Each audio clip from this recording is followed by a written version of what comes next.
Bueno, mi agradecimiento muy especial al maestro Augusto Valenzuela, a su familia, que ha sido un pilar para el desarrollo exitoso de este Congreso, y a todo su equipo de trabajo que ha estado trabajando, unos visibles y otros ocultos, pero que han mantenido una coordinación efectiva, que son los frutos de esta actividad científica. A mi hermano Mansuetti, también agradecerle los servicios prestados al derecho al trabajo y la seguridad social durante toda su vida, y en particular en el mandato que está por concluirle el día de mañana, para que asuma la presidencia nuestro hermano Augusto Valenzuela. Me voy a referir a la oralidad, cómo ha venido la oralidad progresando en Centroamérica. Nuestros legisladores, inclusive a petición de nosotros los laboralistas, han venido introduciendo reformas en la legislación laboral, tanto sustantiva como adjetiva, para lograr, en la medida de lo posible que nosotros lo permitamos, la correcta aplicación e interpretación de las normas, tanto sustantivas como adjetivas.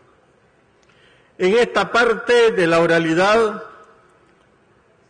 nuestro legislador ha venido luchando por darle más autonomía al derecho del trabajo, al derecho procesal del trabajo. Cuando me refiero a que ha venido luchando para darle mayor autonomía, es que ha venido sacando al derecho común, dejándolo a un lado, porque se prestaba a abusos de los administradores de justicia, de que para resolver un conflicto olvidaban la materia, olvidaban el derecho al trabajo y se iban al derecho civil, con el cuento de la supletoriedad. Y siempre he sostenido que la supletoriedad en ninguna medida puede venir a inaplicar la ley. Si existe, priva la ley y no debe abusarse, ¿verdad?, como sucedía más comúnmente antes, de invocar el derecho común de una manera supletoria abusiva. Entonces, se ha logrado en nuestra región avanzar en materia de la oralidad. A nosotros nos tocó trabajar en la redacción del Código Procesal del Trabajo, que le llamamos oral. Y ahí nos auxiliamos de legislaciones de otros países de Iberoamérica, Costa Rica, Ecuador, Venezuela, Chile, España, donde tomamos los actos procesales que mirábamos conveniente para nuestros países, en el particular para nuestro país. Y tratamos de darle un contenido a esa legislación donde los actos procesales se redujeran a la mínima expresión, buscando cómo el trabajador o cómo el empleador tuviera una sentencia lo más pronto posible. En el caso del trabajador, recordemos que después de su empleo solo le queda como patrimonio sus prestaciones laborales. Si ya perdió el empleo, solo tiene ya las prestaciones laborales. En la materia escrita, el trabajador se miraba obligado a hacer concesiones, a negociar sus prestaciones, porque nos volábamos 5 o 10 años para dictar sentencia. Con la oralidad, con esta técnica procesal, logramos que se fueran reduciendo esos plazos para que lo más pronto posible el trabajador pudiera tener una sentencia. Porque el salario del trabajador, y yo no diría solo el salario, sino todas las prestaciones de los trabajadores, su naturaleza jurídica es alimenticia. Él no guarda para ir a Cancún, a la tierra de mi hermano, ¿verdad? Porque no tiene que guardar. Y la Administración de Justicia no le debe guardar tampoco sus prestaciones. ¿Cómo se las guarda? Dictando sentencias en 5 y 10 años. O sea, limitándolo a por lo menos asegurar el alimento de su familia mientras encuentra trabajo. Eso lo llevaba al trabajador obligatoriamente a negociar. Y a negociar en desventaja, porque a negociar en hambre y desempleado. Entonces creemos que la oralidad viene a mejorar la situación de la Administración de Justicia. Y en esto de los actos procesales, logramos dejar establecido, y yo digo actos procesales, a los principios. Y les voy a decir por qué. Porque los principios están en todo el desarrollo del proceso. Todo lo podemos ver.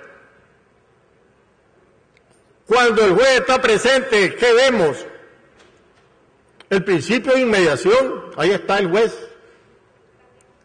Cuando estamos aportando las pruebas en un solo paquete, tanto las testificales, las documentales, las periciales, ¿qué estamos ahí? Estamos frente al principio de concentración. Cuando llegamos a hacer nuestros planteamientos de defensa en la vía oral, estamos frente al principio de oralidad. Vemos que en el desarrollo del proceso se están activando permanentemente los principios. Cuando arranca el juicio por la vía de la demanda, se activan todos los principios para esperar su momento de entrar en el proceso. O sea, viven en todo el proceso, están presentes en todo el proceso, sin tener ninguno de ellos más preeminencia que otros, sin ser ninguno de ellos excluyentes. Todos son complementarios hasta llegar al momento de dictar la sentencia. En esto de los principios, se dejó establecido y se ha dejado establecido en nuestras legislaciones el principio de impulsión de oficio. ¿Qué se ha pretendido con este principio? Que el juez no sea un espectador, como lo era en la materia escrita. Que el juez esté revisando el proceso, que no vaya viciado en todo su desarrollo para evitar una nulidad posterior y que regrese para atrás el juicio. Esas son cargas procesales del juez. Cargas procesales que son propias de la jurisdicción, aunque hayan principios que el juez los comparta con las partes. ¿Por qué los comparte con las partes? Porque ninguno de ellos deja de ser carga procesal del juez, pero hay unos donde el juez, ¿verdad?, prácticamente son propios de él. Por ejemplo, el de inmediación es un principio que es carga procesal únicamente del juez. La impulsión de oficio, carga procesal propiamente propia del juez, solo él lo puede hacer. Pero en esto de la impulsión de oficio, que hay que tener claridad que no puede caer en extremos. La impulsión de oficio es lo que le permite la ley hacer, porque la Administración de Justicia no está a discreción del juez, sino es a aplicar la ley, ¿verdad? Y hay algunos principios que en materia laboral aparecen también en juicios de naturaleza jurídica distinta, como es lo penal, como es lo civil, ¿verdad? Que lo comparten, por ejemplo, en materia penal se comparte el principio de oralidad, ¿verdad? Ahora en Nicaragua, con la aprobación del nuevo Código Procesal Civil, que viene oral, pues también se comparte ya la oralidad. Pero hay principios propios del derecho procesal del trabajo, de nuestras legislaciones procesales. La oralidad, la inmediación, la celeridad, la gratuidad, ¿verdad? ¿Por qué? Porque están vinculados a la naturaleza jurídica del bien tutelado, que nosotros decimos es un derecho social. Hay que tutelar esos derechos. Me voy a referir a algunos actos procesales que están en nuestras legislaciones y que nos permiten a nosotros, los laboralistas, los litigantes, a la Administración de Justicia, ir conduciendo el proceso y ejerciendo la defensa a los litigantes, que pueden dar lugar inclusive de entrada a ponerle fin al juicio. Por ejemplo, el de conciliación laboral. Esta es una práctica interesante. Nosotros en Nicaragua lo tenemos, tanto en la vía administrativa como en la vía judicial. ¿Qué buscamos con eso? Que le llegue lo menos posible a la jurisdicción laboral los casos, cuando se puedan resolver en la vía de la conciliación. Hay dos esfuerzos, uno en la vía administrativa y uno en la vía jurisdiccional. O sea, dos momentos donde se puede llegar a poner fin al juicio. Mas, sin embargo, dejamos establecido en nuestras legislaciones que puede conciliarse en cualquier momento. Inclusive, aunque haya una sentencia, puede conciliarse, puede buscarse salidas cuando no, el empleador de una manera evidente no la puede cumplir inmediatamente. Después tenemos las medidas cautelares.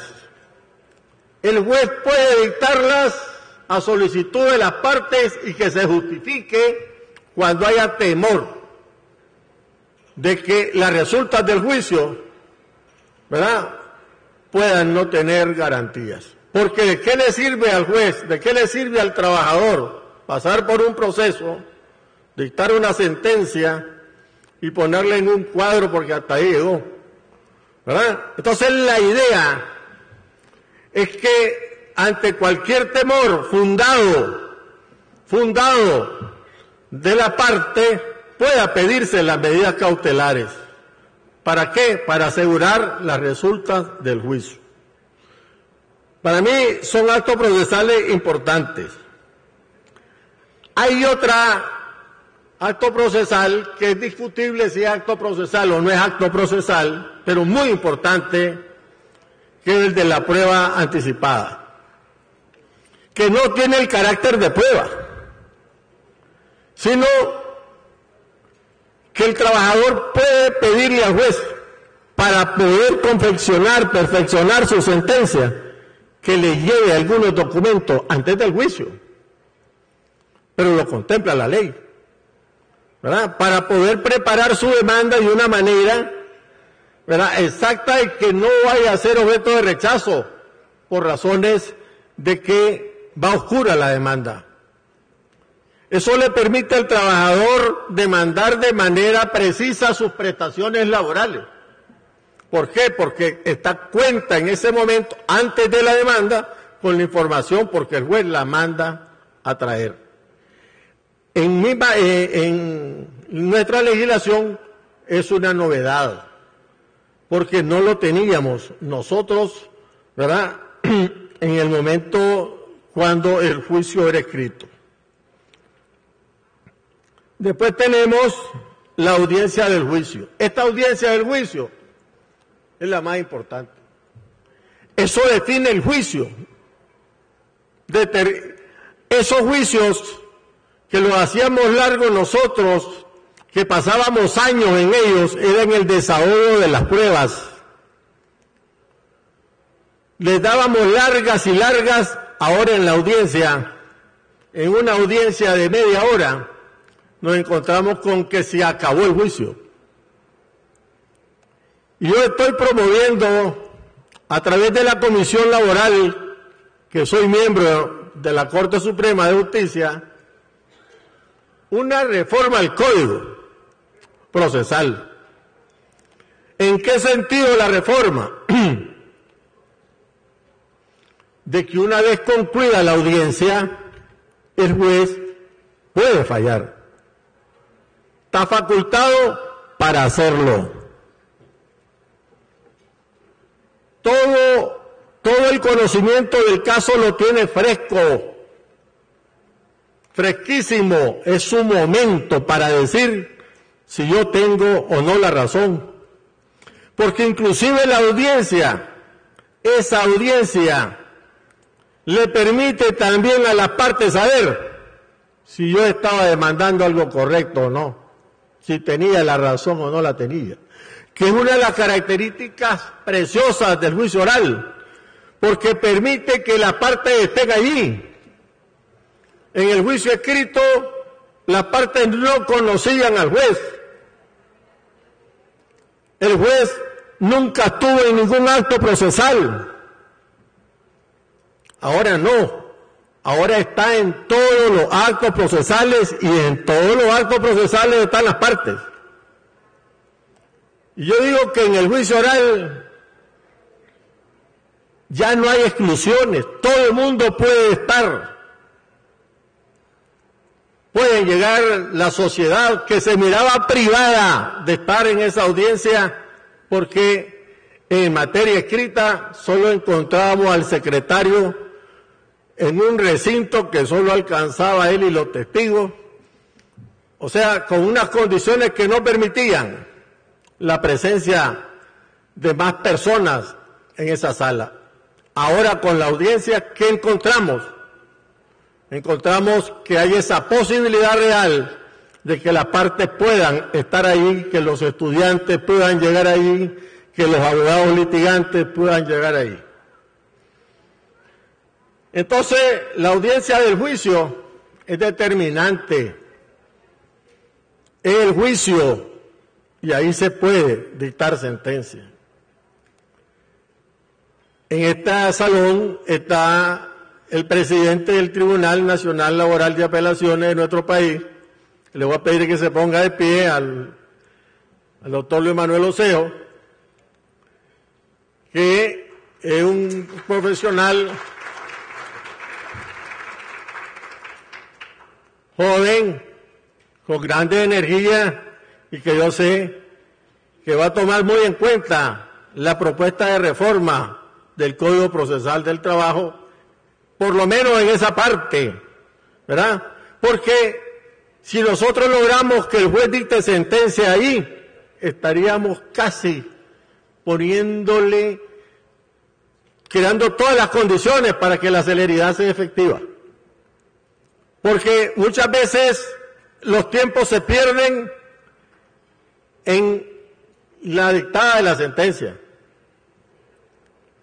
Y decía nuestro amigo Mario Pasco, que en paz descanse, que en la medida en que y pongo el ejemplo aunque a mi señora no le guste, pero es real el ejemplo que ponía Mario Pasco, el maestro Mario Pasco, del partido de fútbol.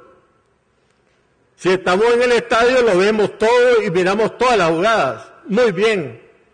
Si ya lo vemos en la televisión, ya solo vemos la jugada. Si lo vimos en la radio, se va perdiendo la visión porque ya oímos al comentarista y depende de qué partido sea él y a ese le va a imprimir, ¿verdad?